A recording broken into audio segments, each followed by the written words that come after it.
ವೀಕ್ಷಕರೇ, ಲಕ್ಷ್ಮೀ ಪೂಜೆಯ ಪ್ರಯುಕ್ತವಾಗಿ ಇಂದು ನಮ್ಮೊಂದಿಗೆ ಇದ್ದಾರೆ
ದೀಪಾವಳಿಯನ್ನು ಹೇಗೆ ಆಚರಿಸ್ತೀರಾ ನಿಮ್ಮ ಮನೆ ಕಡೆಯಲ್ಲಿ? ಅಮ್ಮನ ಮುಖ ನೋಡೋನ್ಸಲ ಖಂಡಿತ ನೋಡಿ. ಏನ್ ಹೇಳ್ತಾರೆ ಗೊತ್ತಾ, ಅದು ಹಬ್ಬ ಆಚರಿಸೋ ಮುಖಾನ ಅಂತ ಕೇಳ್ತಿದ್ದಾರೆ ಅವರು. ಯಾಕೆ? ನನಗೆ ಹಬ್ಬಗಳನ್ನು ಆಚರಿಸೋದು frankly speaking I don't know. You don't believe in it? I don't believe in I am not religious. ಆ ಥರ ಹಬ್ಬಗಳನ್ನು ಆಚರಣೆ ಮಾಡುವಂಥ ರಿಲಿಜಿಯಸ್ ಮೈಂಡ್ ನನಗೆ ಖಂಡಿತ ಇಲ್ಲ.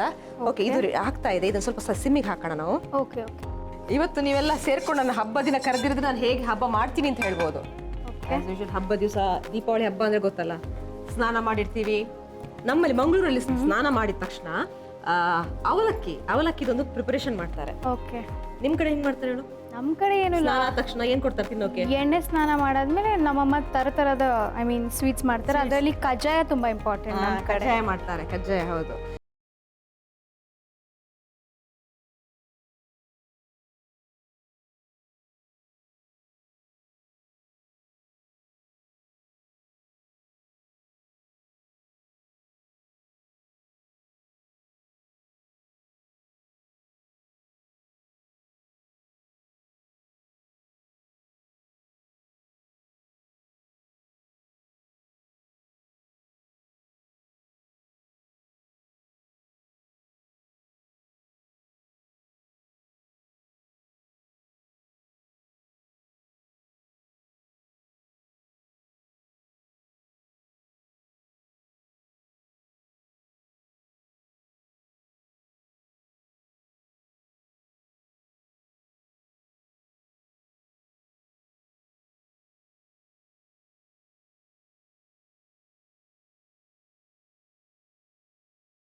ಸಿದ್ಧ.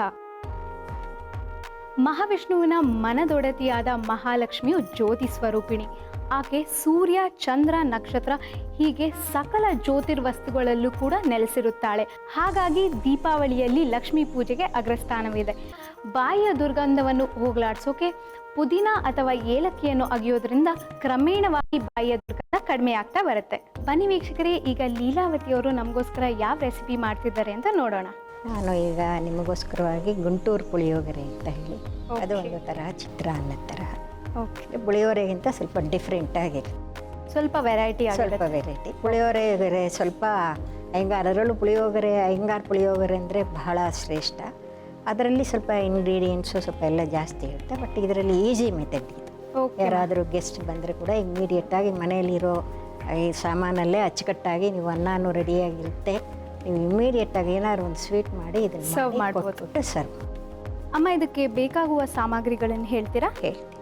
ಅನ್ನ, ಸಾಸಿವೆ, ಉದ್ದಿನಬೇಳೆ, ಕಡಲೆಬೇಳೆ, ಮೆಣಸಿನ್ಕಾಯಿ, ಇಂಗು, ಕಡಲೆಕಾಯಿ ಬೀಜ, ಹಸಿಮೆಣಸಿನ್ಕಾಯಿ ಮತ್ತು ಕರಿಬೇವು, ಹುಣಸೆ ಗುಜ್ಜು, ಬೆಲ್ಲ,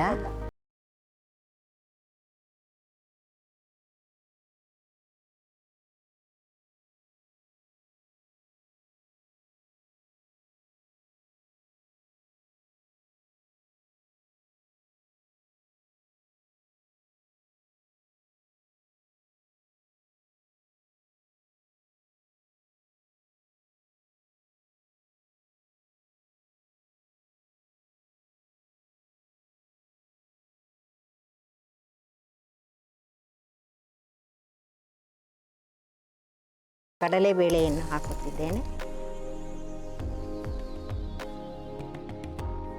ಇದು ಸ್ವಲ್ಪ ಆದ ನಂತರ ಹೆಚ್ಚಿಟ್ಟುಕೊಂಡ ಮೆಣಸಿನಕಾಯಿಯನ್ನು ಹಾಕಬೇಕು. ಅದು ಹಸಿ ಮೆಣಸಿನಕಾಯಿ ಚೆನ್ನಾಗಿ ಖಾರ ಹೋಗುವವರೆಗೂ ಬಾಡಿಸ್ಬೇಕು ನಾವು ಅದನ್ನು, ಇಲ್ಲ ಅಂದರೆ ಅದು ಖಾರ ಬರುತ್ತೆ ತುಂಬ. ಅದು ಸ್ವಲ್ಪ ಚೆನ್ನಾಗಿ ಬಾಡಿದ ಮೇಲೆ ಇದರಲ್ಲಿ ವಿಶೇಷತೆ ಏನಂದ್ರೆ ಹಸಿ ಮೆಣಸಿನಕಾಯಿ ಮತ್ತೆ ಹಸಿಮೆಣಸಿನಕಾಯೇ ಜಾಸ್ತಿ. ಹೌದು, ಹಸಿಮೆಣಸಿನಕಾಯೇ ಜಾಸ್ತಿ. ಎಷ್ಟು ಹಾಕಿದರೂ ಖಾರ ತಿನ್ನೋರು ಇದು ಆಂಧ್ರ ಕಡೆ ಓಕೆ. ಪುಳಿಯೋಗರೆ. ಕಡಲೆಕಾಯಿ ಬೀಜ,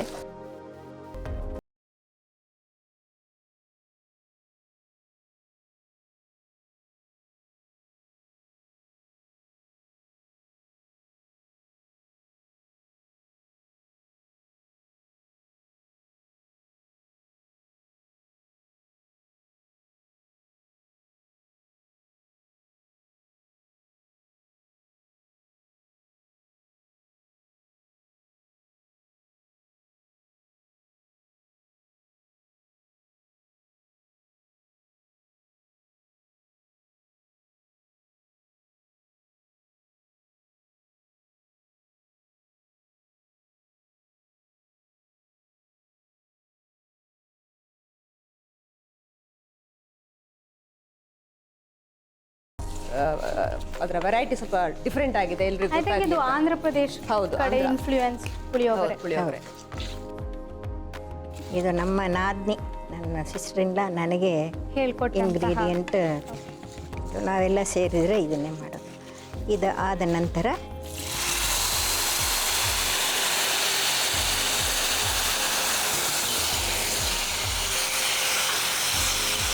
ಅಮ್ಮ ಈಗ ತಾನೇ ಹುಣಸೆ ಹುಳಿ ಹಾಕಿದ್ರಿ, ಸೊ ಇದ್ರ ನಂತರ ಏನು ಹಾಕೋತೀರ? ಇದರ ನಂತರ ಬೆಲ್ಲ, ಓಕೆ, ಉಪ್ಪು, ಇದು ಸ್ವಲ್ಪ ಅದು ಹೀರ್ಕೊಳ್ಬೇಕು. ಹೀರ್ಕೊಳ್ಬೇಕು. ನಾವು ಈ ಹುಣಸೆ ಗೊಜ್ಜು ಎಷ್ಟು ಕಾನ್ಸಂಟ್ರೇಟ್ ಆಗಿ ಮಾಡಿಕೊಂಡ್ರೆ ನಿಮ್ಗೆ ಅಷ್ಟು ಬೇಗ ಗೊಜ್ಜು ಗಟ್ಟಿಯಾಗುತ್ತೆ. ಓಕೆ. ನೀವು ನೀರಾಗಿ ಮಾಡ್ಕೊಳ್ತು ಅಂದರೆ ಸ್ವಲ್ಪ ಟೈಮು ತಗೊಳುತ್ತೆ, ಗ್ಯಾಸು ಎಷ್ಟಾಗುತ್ತೆ. ಗೊಜ್ಜು ತುಂಬ ತಿಳುವಾಗಿರುತ್ತೆ. ಓಕೆ. ಅದರಿಂದ ಆ ಥರ ಮಾಡೋದ್ರಿಂದ ಅದು ಲೇಖಿದಾಗ ಬಂದರೆ ನೀವು ಹಿಟ್ಟು ಅದನ್ನು ಬೇಕಾದಾಗ ಇಮಿಡಿಯೇಟಾಗಿ ಯಾರಾದರೂ ಬಂದರು ಅಂದರೂ ಕೂಡ ಮಾಡ್ಬೋದು, ಬಳಸ್ಕೊಳ್ಬೋದು. ಈಗ ಬೆಲ್ಲ ಹಾಕ್ತಿದ್ದೀವಲ್ವಾ? ಹಾಂ,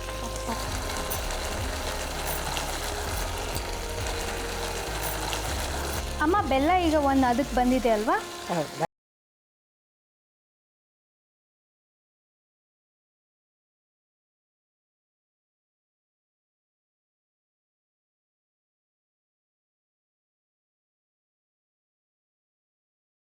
ಜಾಸ್ತಿ ಹಾಕಬೇಕು. ಓಕೆ.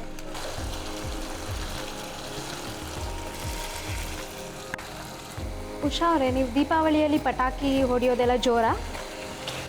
ನಾನು ಹೊಡಿಯೋದೇ ಇಲ್ಲ. ನನಗೆ ಹೊಡೆಯೋದೇ ಇಲ್ವಾ? ದೀಪಗಳಿಷ್ಟ, ದೀಪದ ಬೆಳಕಿಷ್ಟ, ಆದರೆ ಬೆಂಕಿ ನಂಗೆ ಇಷ್ಟ ಆಗಲ್ಲ. ಡಿಸ್ಟ್ರಕ್ಷನ್ ಅದು. ಹೊಡೆಯೋದೇ ಇಲ್ಲ ಅಂತ ಇಲ್ಲ, ಅವರೆಲ್ಲ ನಾವು ಕೋ ಸಿಸ್ಟರ್ಸು ಅವ್ರ ಅಣ್ಣ ತಮ್ಮಂದ್ರು ಎಲ್ಲ ನಮ್ಮ ಮನೇಲಿ ಸೇರ್ತಾರೆ ದೀಪಾವಳಿ.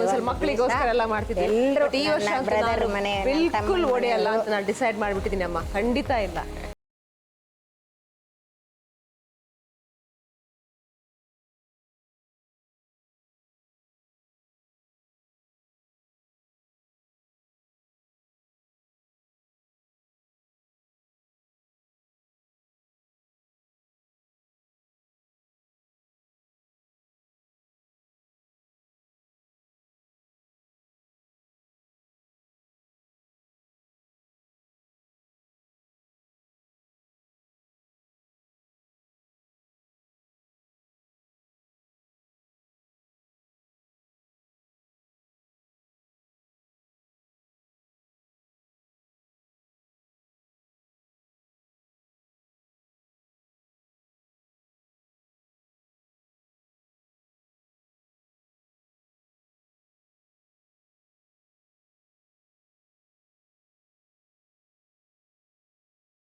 ಆ ಆ ಸಮಯದಲ್ಲಿ ನನಗೆ ಒಂದು ಒಂದು ವಾರ ಆಗಿತ್ತೋ ಏನೋ ನನಗೆ ನೆನಪಿಲ್ಲ.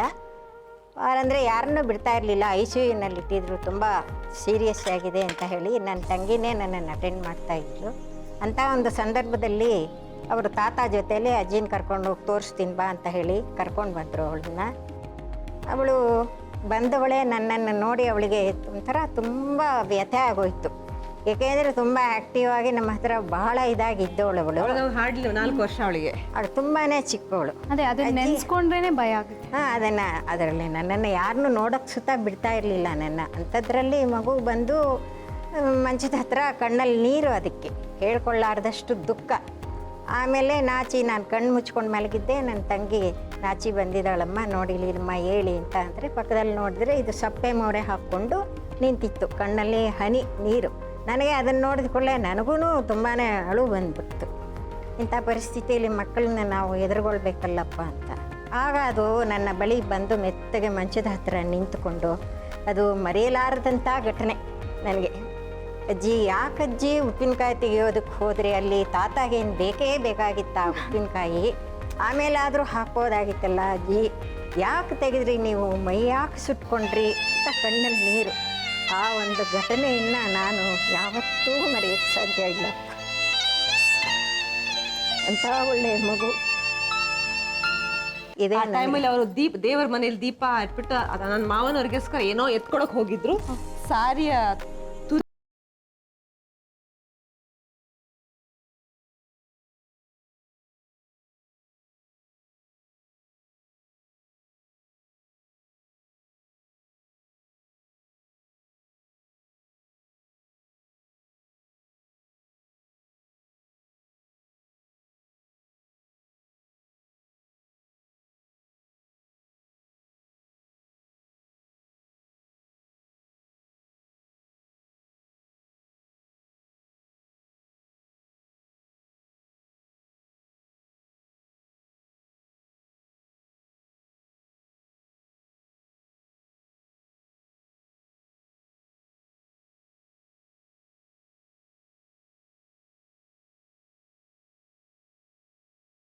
ತಾಗಿತು ಅಂದ ತಕ್ಷಣ ತಣ್ಣೀರಲ್ಲಿ ಮಗು ಕೈನೋ ಕಾಲು ಏನಾಗಿದೆ ಅದು ಬಿಡಿ, ಇಮಿಡಿಯೇಟ್ ಆಗಿ ಆ ಬಿಸಿ ಒಳಗಡೆ ಡೀಪ್ ಆಗೋದಿಲ್ಲ. ಅದರ ಶಾಖ ಏನಿದೆ ಅದು ಸ್ಕಿನ್ ಒಳಗಡೆ ಹೆಚ್ಚು ಹೋಗೋದಿಲ್ಲ, ಸೂಪರ್ಫಿಷಿಯಲ್ ಆಗಿರುತ್ತೆ, ನೋವು ಹೆಚ್ಚು ಹರಡೋದಿಲ್ಲ. ಅದರಿಂದ ಈ ನಮ್ಮ ಸುಟ್ಟ ಗಾಯಗಳಿಂದ ನಾವು ಮಕ್ಕಳನ್ನ ಅವಾಯ್ಡ್ ಮಾಡ್ಬೋದು.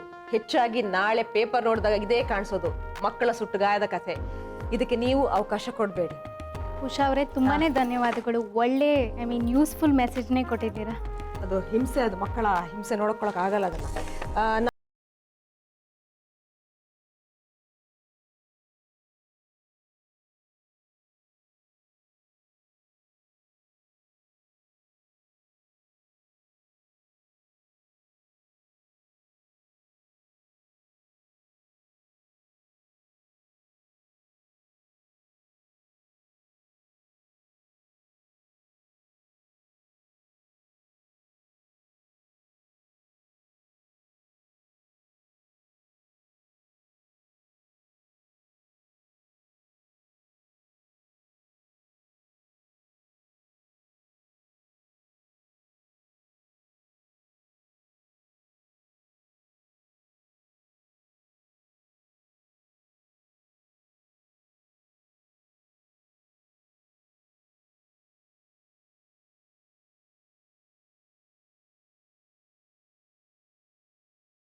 ಹೇಗಿದೆ ಅಂತ ಹೇಳು.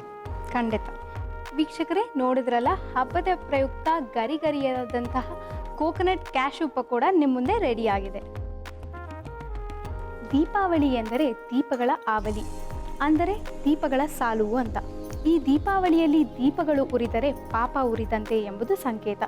ಸಾಮಾನ್ಯವಾಗಿ ಮಕ್ಕಳಿಗೆ ಹಲ್ಲು ಬರುವಾಗ ಒಸಡು ನೋವಾಗುತ್ತೆ. ಸೊ ಆ ಒಸಡು ನೋವಿಗೆ ಜೇನುತುಪ್ಪ ತಿಕ್ಕೋದ್ರಿಂದ ಒಸಡು ನೋವು ಕಡಿಮೆಯಾಗಿ ಹಲ್ಲು ಸುಲಭವಾಗಿ ಬರುತ್ತೆ.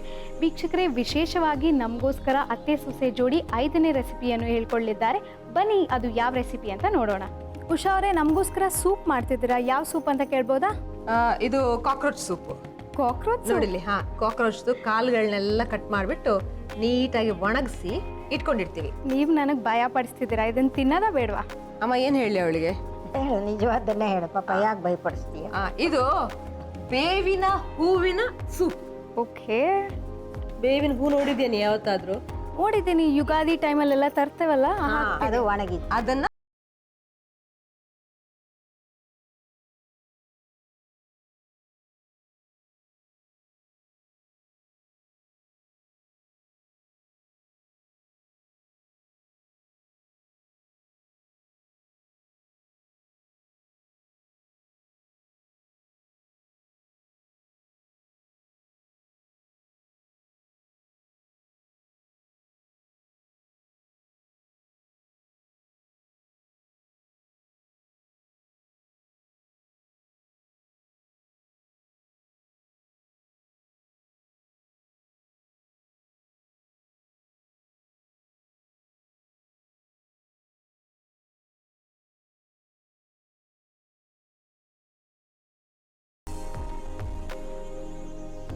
ಹುಣಸೆ ಗೊಜ್ಜು ಹಾಕ್ತಾ ಇದ್ದೀನಿ. ಕಿವುಚಿರೋ ಹುಣಸೆ ನೀರು,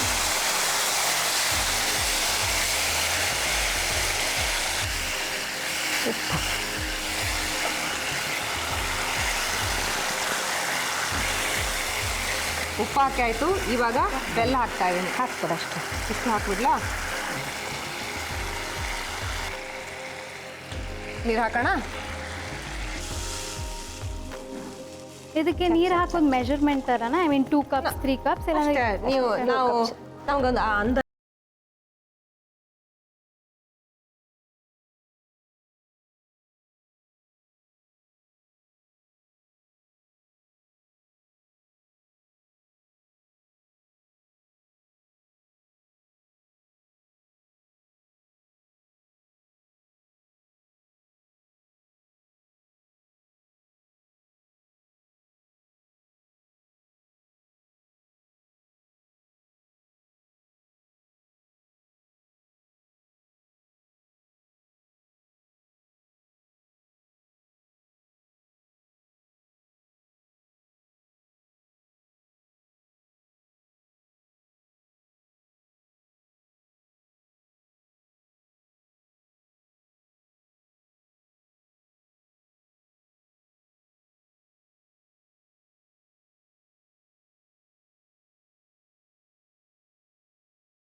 ಎಮ್ಮಿ ಈ ವೆದರ್ಗಂತೂ ಆ್ಯಪ್ ಅಲ್ಲ ತುಂಬಾನೇ ಆ್ಯಪ್. ಚೆನ್ನಾಗಿ ಬಂದಿದೆ. ಥ್ಯಾಂಕ್ಸ್ ಟು ಜಿ ಕನ್ನಡ ಟಿವಿಗೆ ಧನ್ಯವಾದಗಳು. ನಾವು ಅತ್ತೆ ಸೊಸೆ ಒಟ್ಟಿಗೆ ಒಂದೇ ವೇದಿಕೆಯಲ್ಲಿ ನಿಂತ್ಕೊಂಡು ಒಂದೇ ಸ್ಟವ್ ಅಲ್ಲಿ ಅಡಿಗೆ ಮಾಡಿದ್ದೀವಿ. ಥ್ಯಾಂಕ್ಸ್ ಅಮ್ಮ. ಉಷಾ ಅವರೇ ಮತ್ತು ಲೀಲಾವತಿ ಅವರೇ, ದೀಪಾವಳಿ ಹಬ್ಬದ ಹಾರ್ದಿಕ ಶುಭಾಶಯಗಳು. ಈ ಕಾರ್ಯಕ್ರಮಕ್ಕೆ ಬಂದು ನಮಗೆ 5 ರೆಸಿಪೀಸನ್ನು ಹೇಳ್ಕೊಟ್ಟಿದ್ದೀರಾ. ತುಂಬಾ ಚೆನ್ನಾಗಿದೆ ಎಲ್ಲ ರೆಸಿಪೀಸು. ನಾವಂತೂ ತುಂಬಾ ಎಂಜಾಯ್ ಮಾಡಿದ್ದೀವಿ. ಐ ಥಿಂಕ್ ಆಡಿಯನ್ಸ್ ಕೂಡ ಎಂಜಾಯ್ ಮಾಡಿದ್ದಾರೆ. ಸೊ ಜಿ ಕನ್ನಡದ ರುಚಿ ಅಭಿರುಚಿಯ ಪರವಾಗಿ, ನಮ್ಮ ತಂಡದ ಪರವಾಗಿ ಒಂದು ನೆನಪಿನ ಕಾಣಿಕೆ. Thank you Smita.